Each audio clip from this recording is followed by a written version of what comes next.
Surprise! Bonjour! Du coup, je m'appelle Marie, c'est moi qui se cache derrière le compte Guérir son enfant intérieur.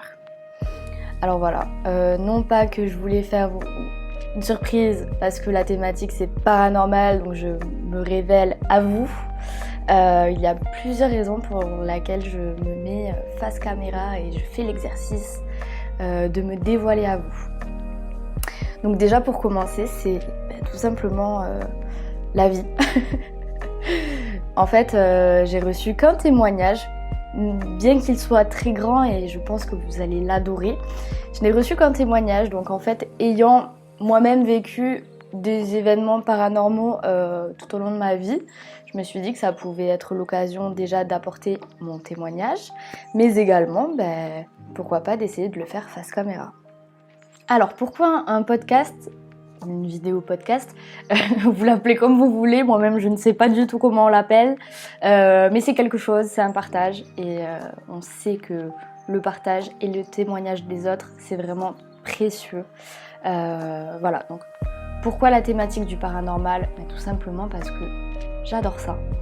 Je suis très friande de recevoir des témoignages de ce type, j'adore en lire aussi, j'adore en écouter sur YouTube.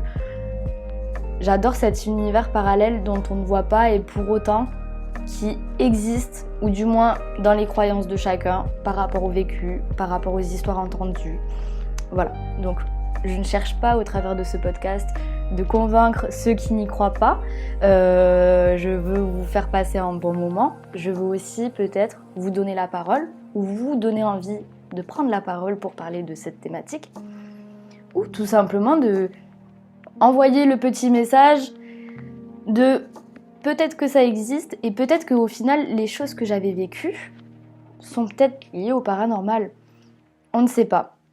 Mais en tout cas, il y a peut-être des personnes qui ont eu des blessures liées à ça parce qu'elles ont vécu des choses de ce type étant petites et de l'avoir dit autour de soi et que personne ne croit parce qu'on raconte ce qu'on a vécu, ça peut être une blessure. Donc c'est aussi un peu pour réparer potentiellement s'il y a blessure liée au paranormal ou juste concrétiser un événement et mettre des mots dessus. Voilà, donc j'espère que ce podcast vidéo va vous plaire. J'espère que vous allez adorer les expériences de Mazarine parce que moi, je les adore. Je les adore, je trouve ça incroyable en fait, je trouve ça vraiment magique. Voilà, c'est pas magique, ça fait frissonner c'est sûr, mais j'ai même pas les mots en fait, je trouve ça dingue. Voilà, et ensuite on passera donc par mes témoignages face caméra, face à vous. Ce seront des témoignages qui seront très moindres, mais j'espère que ça vous plaira et j'espère aussi peut-être que ça vous donnera envie de partager à votre tour. Donc si vous souhaitez partager, vous avez toutes mes informations, mes coordonnées dans le lien de la description. Vous pouvez m'envoyer un texte, vous pouvez m'envoyer une vidéo, vous pouvez m'envoyer des audios. Tout est possible. Moi, je m'adapte à vous parce que c'est avant tout un vidéo podcast qui est autour de vous, autour du témoignage parce qu'on sait que le témoignage a de la valeur. Même si chacun doit faire son propre jugement et prendre ce qu'il a à prendre. Hein. Encore une fois, on ne cherche pas à convaincre, pas du tout. Juste de vous laisser découvrir un univers peut-être inconnu ou juste de continuer dans un univers que vous connaissez déjà, comme pour moi en tout cas, et qui est très pétillant. Voilà. Donc, on passe au témoignage de Mazarine. Là, vous pensiez qu'il y allait avoir le passage, mais non. Allez, c'est maintenant, on se retrouve tout à l'heure pour mes témoignages et la conclusion. Ma première expérience paranormale, qui peut aussi s'avérer être en fait une paralysie du sommeil, remonte à mes 4 ans environ. Je dormais dans la chambre de mes parents, dans un lit sur le côté. Je dormais jusqu'à ce que je sente quelqu'un ou quelque chose me chatouiller les pieds. Ça m'a réveillée. J'ai ouvert les yeux et c'est là que je l'ai vu, cet homme, plus noir que le noir de la chambre, qui me fixait avec ses yeux blancs.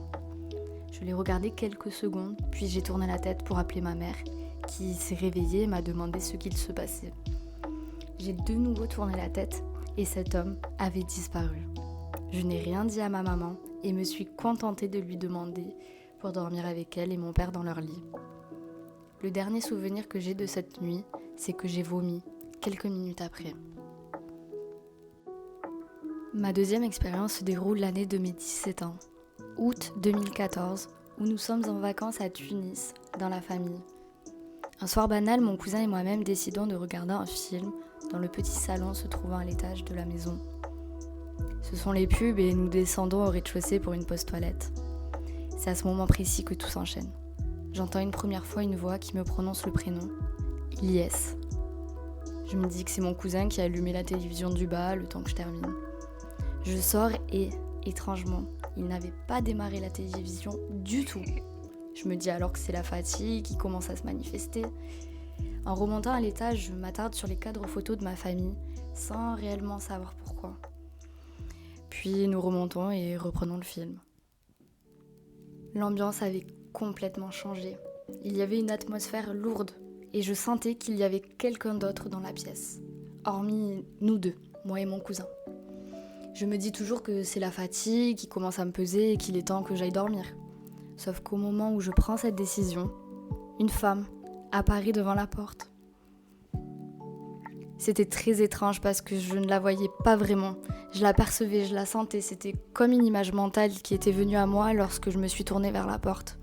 Je la sens, elle est grande, âgée et malveillante. Je le sentais vraiment, au plus profond de moi. Prise de panique, je le dis de suite à mon cousin. Je finis par pleurer. Elle me fait peur, elle est là et je n'ose pas sortir de la pièce. Il comprend à moitié ce que je lui raconte, mais il ne semblait pas étonné. J'étais tétanisée sur le canapé. Cette entité ne bougeait pas, ne parlait pas. Elle se tenait simplement devant la porte et se contentait de nous garder coincés là.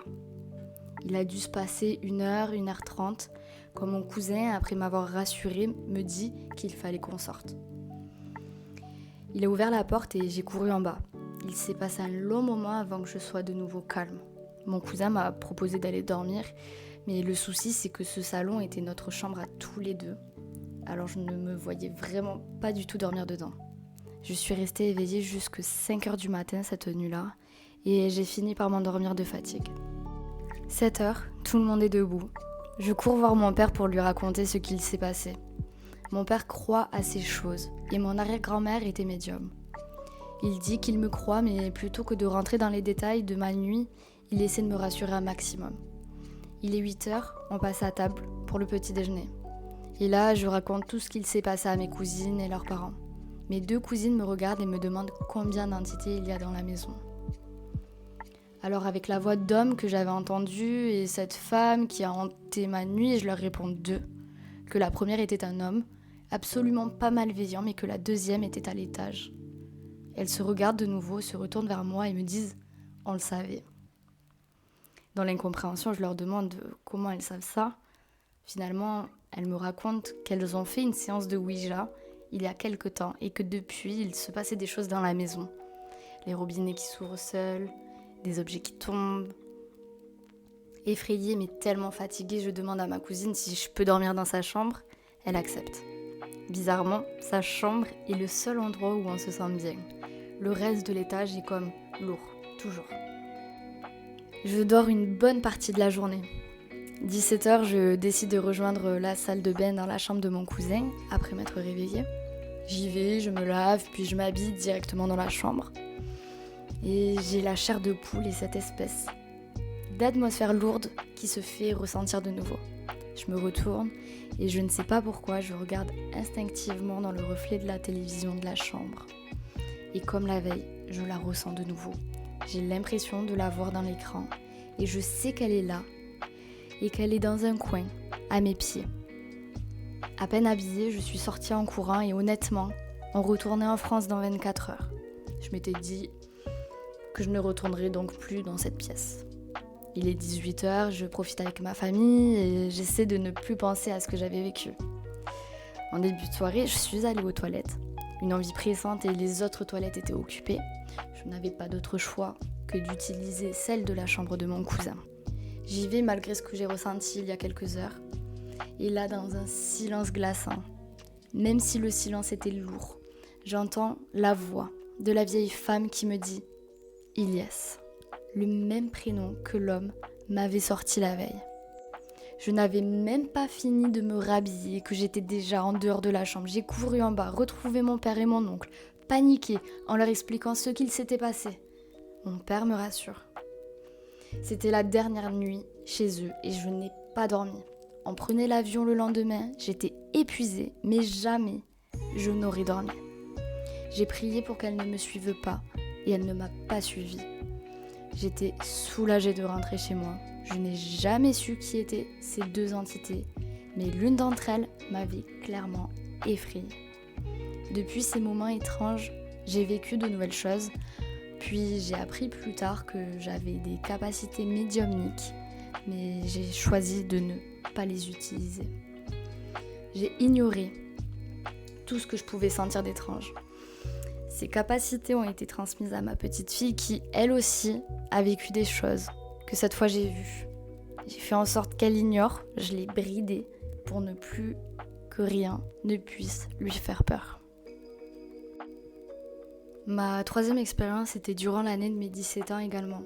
Je me suis réveillée en pleine nuit pour aller aux toilettes et en arrivant dans les WC, il y avait une espèce de voile blanc entre moi et les toilettes. J'ai cligné plusieurs fois des yeux en pensant que j'étais mal réveillée, mais c'était toujours là. Je l'ai traversé et mon téléphone a cessé de fonctionner. Ma quatrième expérience, et non pas des moindres, est celle que j'ai vécue avec le père de mon conjoint. Son père est décédé en 2009. Au début de notre relation avec mon conjoint, j'ai rêvé de son papa. Il faut savoir que je ne l'avais jamais vu en vrai ni en photo. Dans ce rêve, il me demandait de sauver son fils, donc mon conjoint, certainement de son mal-être. Le jour où je l'ai vu en photo pour la première fois, j'ai été choquée. C'était la même personne. Il m'est arrivé de rêver de lui une deuxième fois. Il me disait qu'il aimait son deuxième fils, donc mon beau-frère, et j'ai passé le message. Pour ma cinquième expérience, nos amis ont acheté une maison en ville. Une maison avec une cave qui a servi de passage durant la guerre. Je suis entrée dans cette maison pour la première fois et j'ai ressenti une atmosphère très lourde, des énergies. Finalement, ils ont découvert des ossements de chiens quelques mois plus tard dans la cave. Aujourd'hui, je me sens moins mal à l'aise dans cette maison, mais je sens toujours quelque chose. Pour ma sixième expérience, une amie m'a demandé de l'aide car elle pensait qu'une entité était dans la chambre de sa fille et que cette entité était de base attachée à son conjoint. Je lui ai dit de m'envoyer l'entité dans mes rêves et dans ce rêve, un homme, qui avait l'air de venir des années 60, a menacé de s'en prendre à ma propre fille. Et j'ai cessé de l'aider. Pour ma septième expérience, je ne l'ai pas du tout mise dans l'ordre chronologique, mais j'avais 2 ans. Mon grand-père est décédé en 1999. Le soir de son enterrement, un camion s'est mis à fonctionner seul devant tout le monde. Mon grand-père était mécanicien et tout le monde a pensé que c'était un au revoir. Là où c'est étrange, c'est que lorsque j'ai commencé à fréquenter mon conjoint, on dormait souvent chez ma grand-mère et il travaillait de nuit. Il est rentré une nuit après le travail et un jouet, une espèce de voiture, s'est mise en route toute seule quand il est entré. J'en ai conclu que c'était mon grand-père qui lui avait donné sa bénédiction d'être avec moi. Voici quelques expériences vécues, des ressentis, des choses étranges et qui m'ont fait peur. Je ne suis pas en phase avec mes capacités.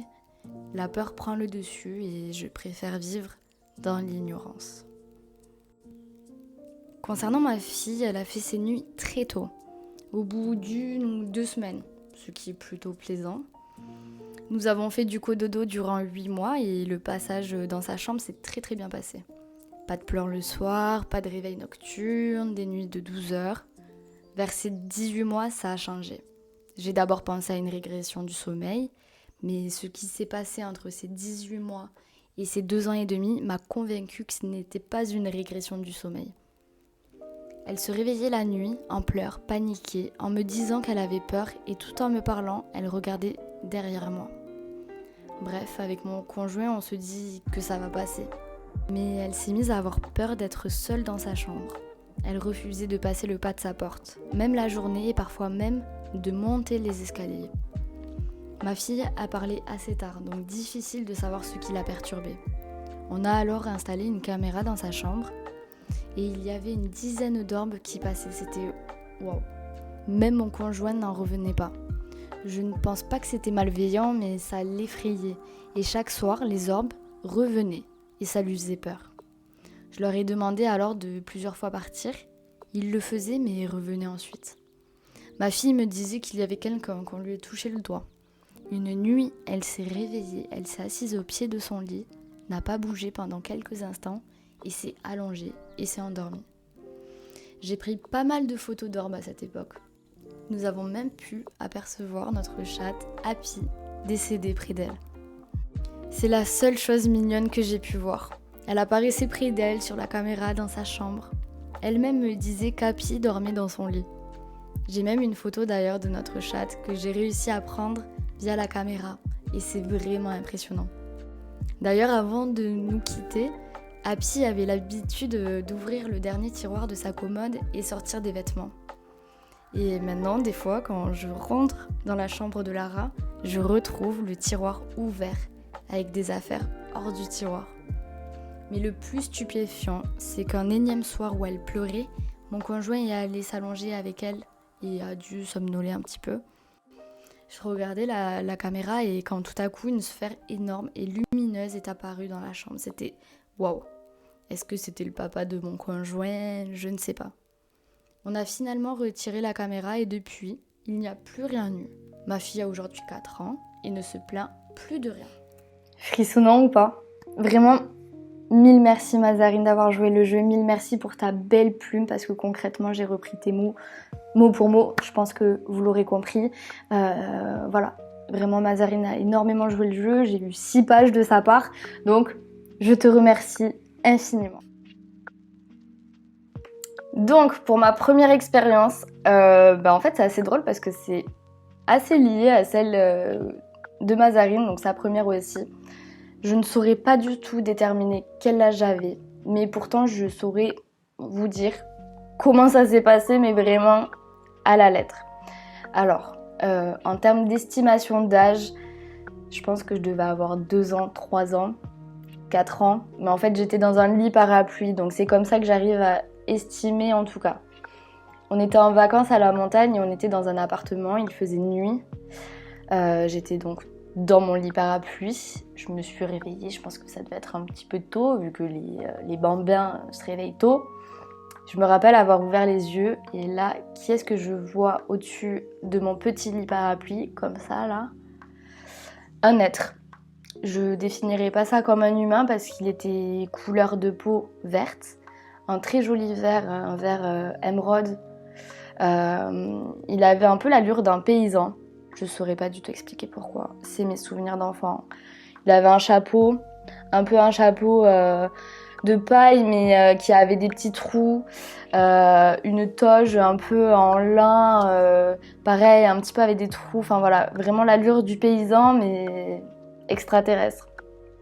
En termes de son visage, il avait le visage assez ovale et des yeux noirs. Et vraiment, mais j'ai eu peur parce que je me suis dit mais qu'est-ce que c'est, enfin tout du moins je pense que je me suis dit ça, mais j'ai pas senti de malveillance, c'était plus de la surprise et de la peur de me dire mais qu'est-ce que c'est quoi. Donc voilà, je sais que j'ai pleuré et je sais que j'ai refermé les yeux et je sais que quand je les ai réouverts, ils n'étaient plus là et ensuite j'ai eu une deuxième expérience lié à ce petit bonhomme vert, comme j'ai toujours aimé l'appeler. Cette fois-ci, j'étais dans ma chambre, donc dans ma maison. Et pareil, le matin, donc j'étais dans le lit à barreaux. Donc, je pense que j'étais assez grande parce que le matin, quand je me réveillais, j'arrivais à l'escalader. Le matin, j'adore me réveiller tôt, bien évidemment, comme tout petit bambin encore une fois. Qui c'est qui escalade le petit lit à barreaux? C'est moi-même. Et je sors de la chambre et qui est-ce que je vois à l'entrée de ma chambre, enfin devant, assis par terre, ce petit être vert, enfin ce petit être qui avait quand même la grandeur d'un humain normal et qui était assis. Et donc il était à ma hauteur vu que je n'étais pas très bien grande, et qui était assis, qui me regarde et qui me fait ça. Donc je me souviens pas avoir pleuré.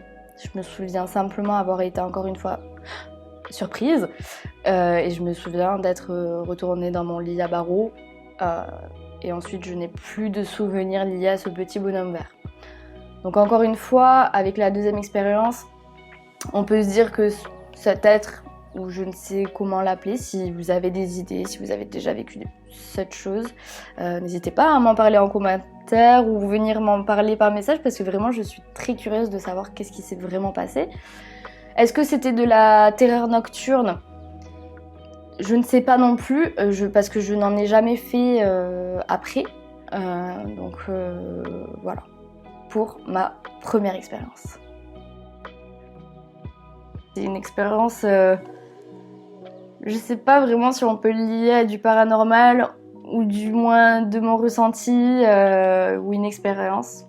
Vous me le direz si jamais en commentaire. Donc c'était une période où mon père découvrait ce qu'était l'écriture inclusive. Il avait fait beaucoup de stages liés à ça et il s'entraînait et il m'en avait parlé. Et j'ai aussi connu des personnes qui en faisaient, donc ça m'a donné aussi envie de le faire. Donc forcément, je n'ai pas forcément beaucoup de personnes à cet âge-là, là-haut. J'avais la dizaine d'années, je pense. Et je sais qu'il y avait juste ma grand-mère, en tout cas parce que c'est la personne que j'ai essayé de contacter, et aussi mon pépé. Donc ma grand-mère, faut savoir que je suis très très liée à elle. Je ne saurais pas l'expliquer pourquoi parce que je l'ai connue pendant 6 ans et elle est décédée à mes 6 ans, mais quand je l'ai connue en fait, de mes 0 à 6 ans, elle était atteinte de la maladie d'Alzheimer et elle est décédée au bout de 10 ans d'Alzheimer. Donc concrètement, je l'ai connue juste sous la maladie malheureusement. Et à ce jour encore et toujours, j'aurais souhaité la connaître, voilà, savoir qui elle était, entendre ses histoires, sa vie, tout ça. Donc j'ai toujours eu un certain idéalisme pour ma grand-mère. Donc, bien évidemment, l'écriture inclusive, qui est-ce que je recherche à contacter parce que je sais aussi à cet âge-là qu'il ne faut pas non plus s'amuser avec les esprits, quoi que ce soit, qu'il faut faire très attention.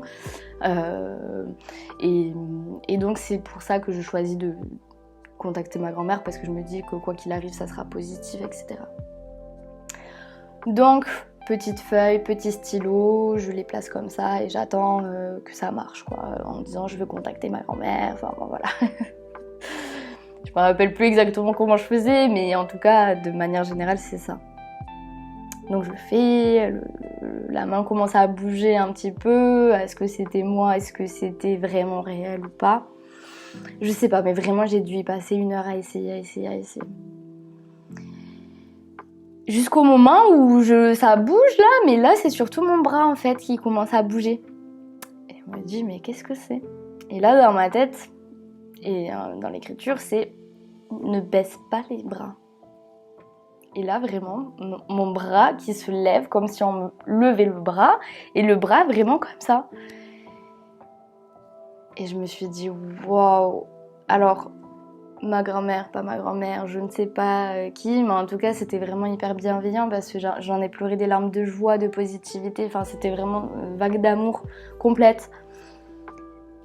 Voilà, pour la première expérience liée à l'écriture inclusive, il y en a eu une deuxième, et cette fois-ci avec mon pépé, parce que aussi il est là-haut, donc c'est le mari de mon grand-père, que je n'ai jamais connu pour le coup, parce qu'il est décédé bien avant ma naissance. Donc on était en repas de famille chez un tonton, donc du côté de mon papa. Et on était à table, donc forcément un grand repas de famille, à la dizaine d'années. On s'ennuie vite. Bien évidemment, la petite Marie, qu'est-ce qu'elle se met à faire pour passer le temps de l'écriture inclusive? Alors là, je n'avais pas de papier, j'avais pas de stylo, j'avais juste mes petites mains comme ça et je le faisais en fait sur la jambe. Je m'entraînais aussi à faire ça tout le temps en fait, c'était assez devenu une petite passion. Quand je vous disais vraiment que la spiritualité, etc., c'est vraiment quelque chose qui fait partie de moi, c'est... Bref. Donc, repas de famille, petite écriture inclusive sur la jambe. Et là, je demande, je sais plus exactement, mais en gros, je me rends compte que c'est quand même mon grand-père. et qui me dit oui, ton papa, j'allais lui ramasser des amandes clairement cueillies à l'arbre et je lui cassais les amandes pour qu'il les mange quand il était petit. Moi je me suis dit mais qu'est-ce que c'est que ça? J'ai jamais entendu ça quoi que ce soit. Mon père parle pas beaucoup de son père. J'aurais jamais pu entendre ça de ma tante ou quoi que ce soit parce que c'est quand même des souvenirs bien précis, bien intimes si je puis dire. Donc sur le chemin du retour, j'en parle à mon père et mon père me dit clairement « Mais qui t'a dit ça ?» Et donc mon père était au courant que je faisais de l'écriture inclusive, pardon. Et donc je lui raconte et il me dit « Bah oui, en effet, c'est clairement ça. J'ai vraiment fait ça. » Enfin, il s'est vraiment passé ça, quoi. Donc voilà, je sais pas si on peut qualifier ça de paranormal ou pas, mais en tout cas, c'est vraiment je trouve une belle histoire concrètement parce que, voilà, de rester en lien comme ça, je frissonne. Une expérience qui est assez récente. À vrai dire, j'avais la vingtaine, j'étais en 2e année de licence. C'était une période où je devais faire un stage de fin d'année. Un stage de 3-4 mois.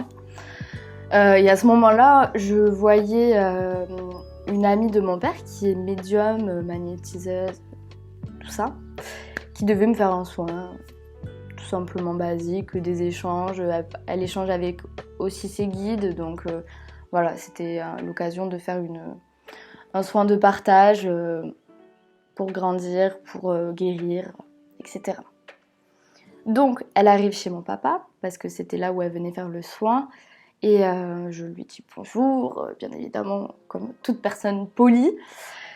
Et elle me dit, bah dis donc, sur la route, voilà, j'écoute pas la musique, parce que j'ai pas la musique dans ma petite Twingo.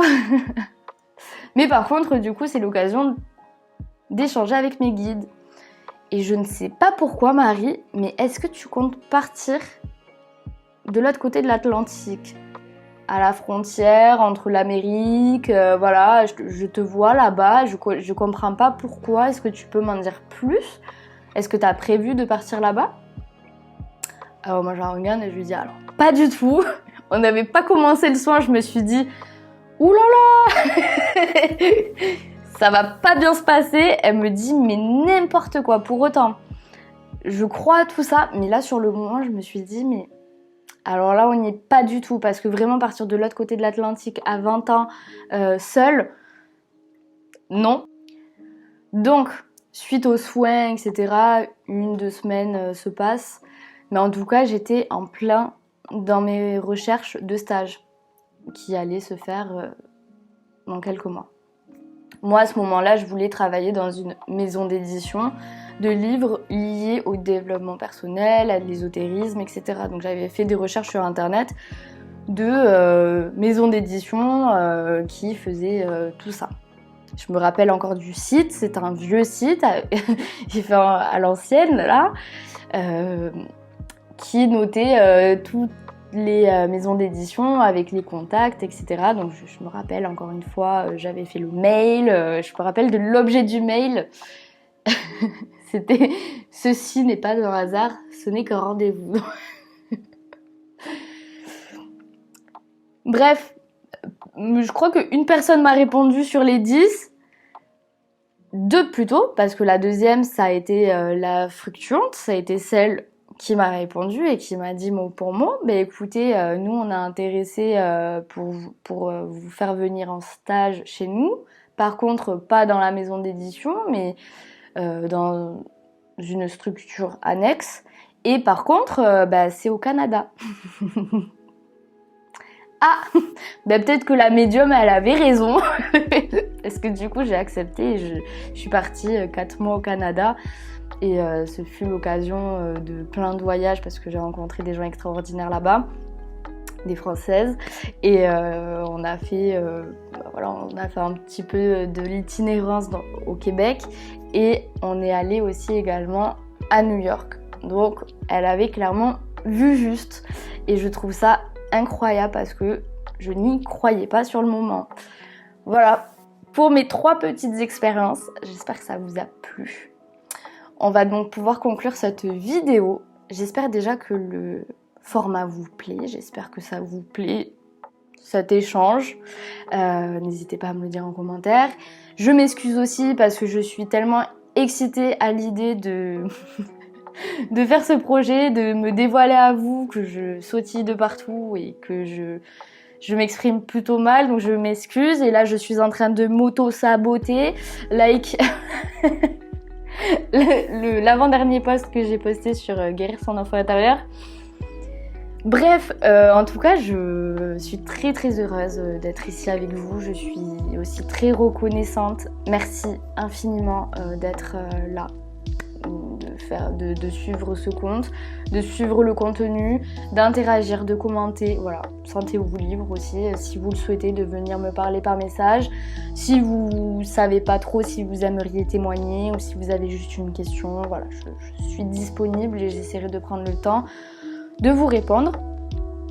En tout cas, si ce format vidéo vous plaît également, en plus des témoignages, je pourrais partir sur d'autres projets de ce type, vous proposer d'autres contenus, vous parler d'ésotérisme, de spiritualité, de développement personnel, on peut faire des thématiques, enfin bon, clairement tout est possible dans la création, donc voilà, je vous remercie infiniment pour votre écoute, j'espère que ça vous a plu.